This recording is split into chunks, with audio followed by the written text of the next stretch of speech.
ఓం గం గణపతయే నమః.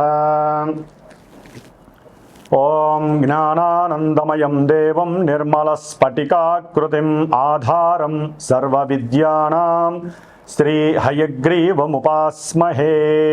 శ్రీ లక్ష్మీ హయగ్రీవాయ నమః.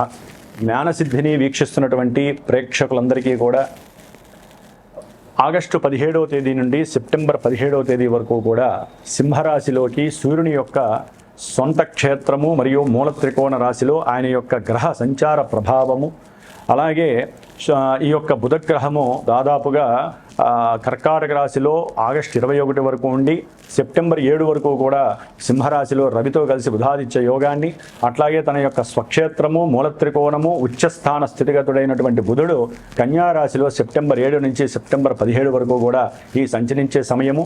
శుక్రుడు సెప్టెంబర్ 2వ తేదీ వరకు కూడా నీచ స్థితిలో కన్యారాశిలో ఉండి తులారాశిలో తన యొక్క స్వక్షేత్రంలో వచ్చినప్పుడు విశేషమైనటువంటి యోగాలని, అట్లాగే కుజ భగవానుడు ఈ నెల రోజులు సెప్టెంబర్ 17 వరకు కూడా విశేషంగా మిథున రాశిలోనే సంచరిస్తూ, మరి గురుడు చూస్తే ఆయన ఆశ్లేష నక్షత్రంలోకి మారి కర్కాటక రాశిలోను, కేతు ఏమో సింహరాశిలోను, కుంభరాశిలో రాహువు, మీనరాశిలో వక్రీగత శని ప్రభావము. ఈ యొక్క గ్రహాల యొక్క సంచారం వలన మేషాది మీనరాశి పర్యంతం ఏ విధమైనటువంటి గ్రహ సూచికలు కలుగజేస్తాయి, ఏ విధమైనటువంటి శుభాలు లేకపోతే ఇబ్బందులు కలుగజేస్తాయి తెలుసుకునే ముందు ఇప్పుడు ఈ మాసంలో జరిగేటటువంటి విశేష పండుగల యొక్క విశిష్టతలు, అట్లాగే నా యొక్క జ్ఞానసిద్ధి క్షేత్రపీఠంలో ఏ సమస్యల వలన, ఏ ఇబ్బందుల వలన, ఏ గ్రహాల వలన ఏ రకమైనటువంటి పూజలు నేను ఆచరిస్తున్నానో తెలుసుకునే ప్రయత్నం చేసి ఆ తదుపరి మీ యొక్క రాశి గ్రహ ప్రభావాన్ని వినడానికి ప్రయత్నం చేయండి. డైరెక్ట్గా మనం రాశి ఫలితాలు, గ్రహ ఫలితాలు వినటం వలన మానసికంగా బుద్ధిపరంగా ఎన్నో దోషాలు ఆ గ్రహాలు మనకు కలుగజేస్తాయి. కాబట్టి ముందు శుభకరమైనటువంటి శుభపరమైనటువంటి విషయ పరిజ్ఞానాన్ని తెలుసుకొని వాటిని ఆచరించడానికి అందరూ ప్రయత్నం చేయండి. శుభమస్తు. ఓకేనా? శ్రావణ మాసం శుభాకాంక్షలు. ఈ యొక్క శ్రావణ మాసంలో మనకి గ్రహాలలో మార్పే కాకుండా మరి ఈ ఆగస్టు 14వ తేదీ నుండి కూడా, అంటే దాదాపుగా 13వ తేదీ నుండి కూడా విశేషమైనటువంటి శ్రావణ మాసం పండుగలు ప్రారంభం అవుతున్నాయి. శ్రావణ మాసంలో 14వ తారీఖున మొదటి శుక్రవారం ప్రారంభమై 21 రెండవ శుక్రవారము, శ్రావణ పౌర్ణమి 28వ తేదీ.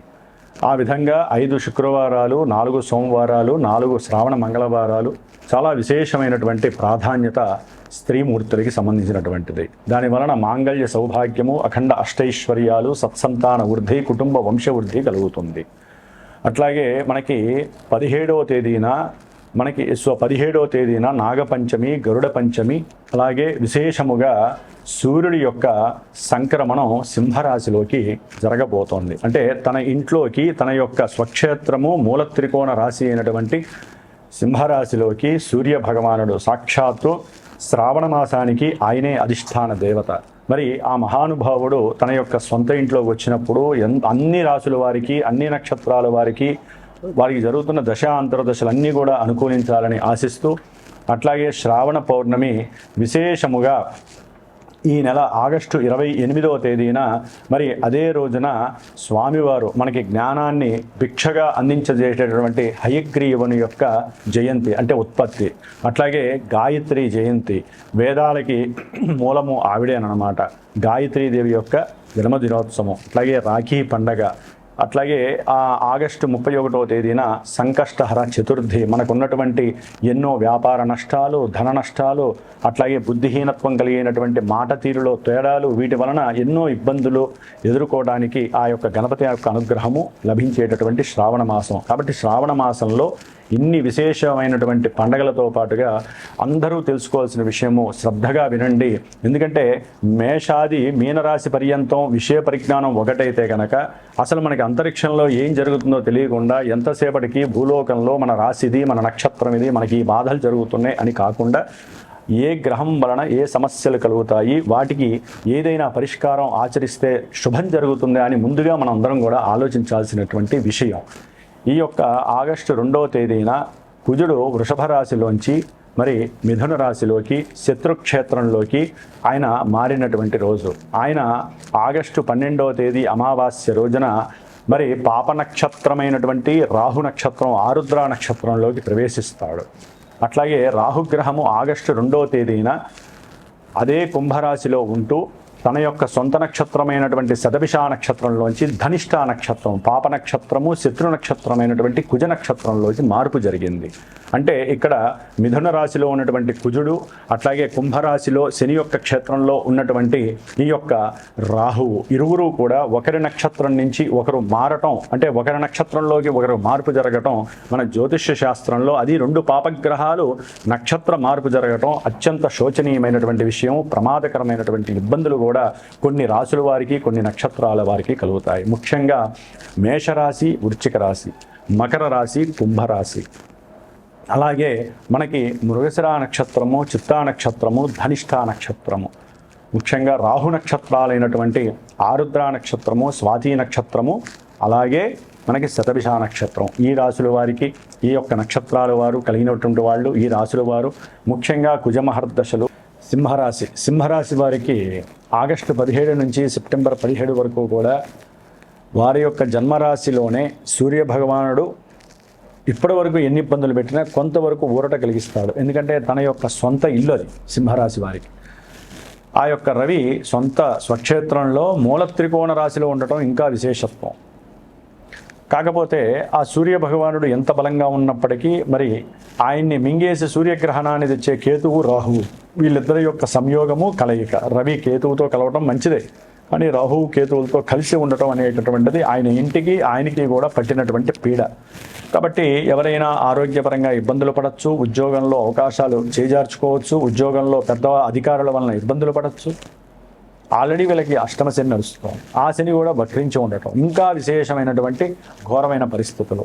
కాబట్టి వీరు ఎక్కువగా సూర్యుడికి సంబంధించిన నమస్కారాలు ఆచరించండి, ప్రతినిత్యము చేయండి 4 రోజులు. దానివలన ఆరోగ్యంలో పునరుత్పత్తి, స్త్రీలకైనా పురుషులకైనా పునరుత్పత్తి కలిగించేటటువంటి, పురుషులకైతే వీర్యగణాలు పెరుగుతాయి, స్త్రీలకైతే హార్మోన్స్ మంచిగా వృద్ధి చెంది అండోత్పత్తి జరగడానికి అవకాశం ఉంటుంది. సూర్యుడు బలహీనపడ్డాడు అంటే కంపల్సరీ వీరికి అనారోగ్య బాధలు వస్తాయి. స్త్రీలకైతే సంతాన సమస్యలు, పురుషులకైతే కనుక తండ్రిపరమైన సమస్యలు. కాబట్టి సూర్యుడిని బలంగా చేసుకోవడానికి మీరు ఈ విధంగా నేను చెప్పినట్టు చేయండి.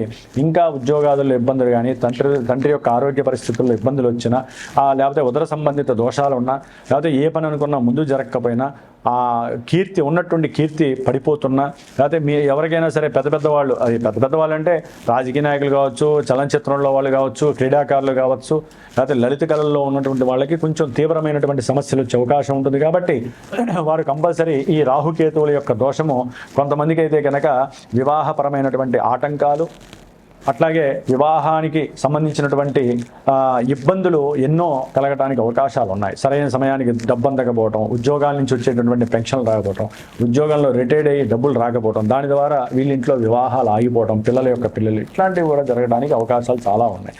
కాబట్టి మనం దైవాన్నే ఆరాధిస్తూ ఉంటే మనల్ని రక్షిస్తూ ఉంటారు వాళ్ళు.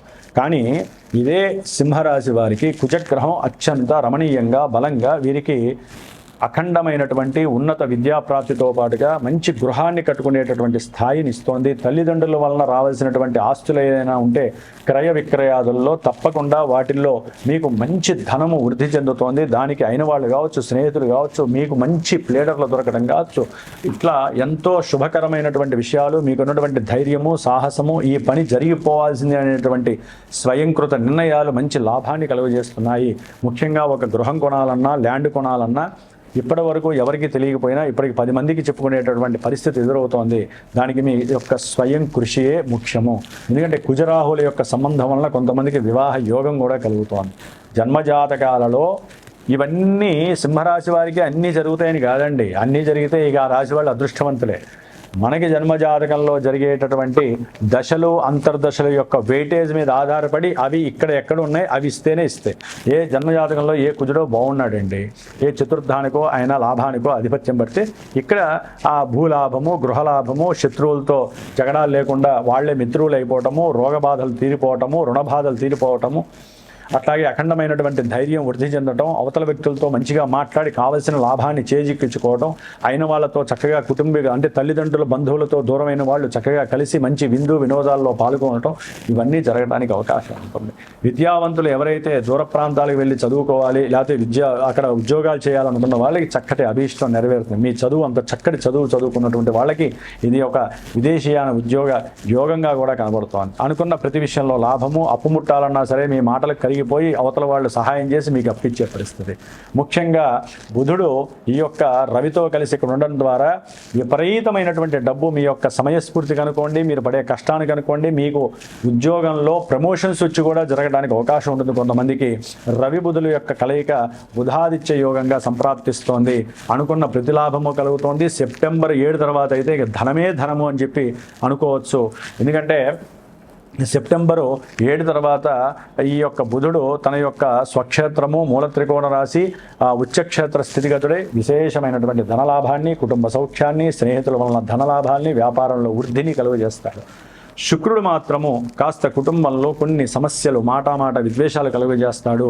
అట్లాగే చేస్తున్నటువంటి ఉద్యోగంలో కాస్త ఆర్థికంగా నష్టపోయేటటువంటి పరిస్థితులు, ఉద్యోగ అవకాశాల్లో మీరు ఏదైనా మీ ఉద్యోగంలో ఎవరైనా స్త్రీలు ఉంటే వాళ్ళతో అనకూడని మాట అన్నారనుకోండి, మాట్లాడారనుకోండి, మీ కోరిక వారికి తెలియజేశారనుకోండి, అది ప్రేమరూపకంగానా కామరూపకంగానా తర్వాత విషయం. అది కాస్త మీకు నెత్తి మీద కూర్చొని శని తాండవం చేస్తాడు. చెరసాలలాగా వెళ్లాల్సిన అవకాశం ఉంది. కొంచెం స్త్రీలతో సెప్టెంబర్ 2 వరకు జాగ్రత్తగా ఉండండి. ఎవరైనా సరే తన మనసులో అభిప్రాయాన్ని చెప్పాలి అనుకుంటే కొంత సెప్టెంబర్ 3 తర్వాత చెప్పండి. శుక్రుడు బలంగా ఉంటాడు. మీరు అనుకున్న మానసిక సంకల్ప సిద్ధిని కలుగజేసే శక్తులు ఉంటాడు. చక్కగా ప్రయాణాలు చేస్తారు. ఉద్యోగంలో కొన్ని మార్పులు కూడా జరుగుతాయి. అప్పటి వరకు ఇబ్బందులు ఎదురవుతూ ఉంటాయి. ఏదైనా వీరికి అష్టమ శని, సప్తమ రాహువు, జన్మరాశిలో కేతువు.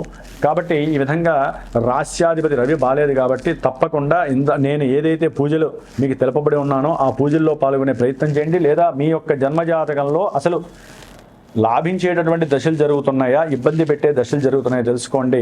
ఇదే మన జీవితం, ఇదే మన జాతకం అనుకొని ఎవరు కూడా పరిగెత్తకండి. ఎందుకంటే కొంతమందికి మంచి జరుగుతాయి, కొంతమందికి చెడు జరుగుతాయి. మేము చెప్పినవే జరగాలని రూల్ ఏం లేదు. ఎందుకంటే జాతకం చెప్పిందే జరుగుతుంది.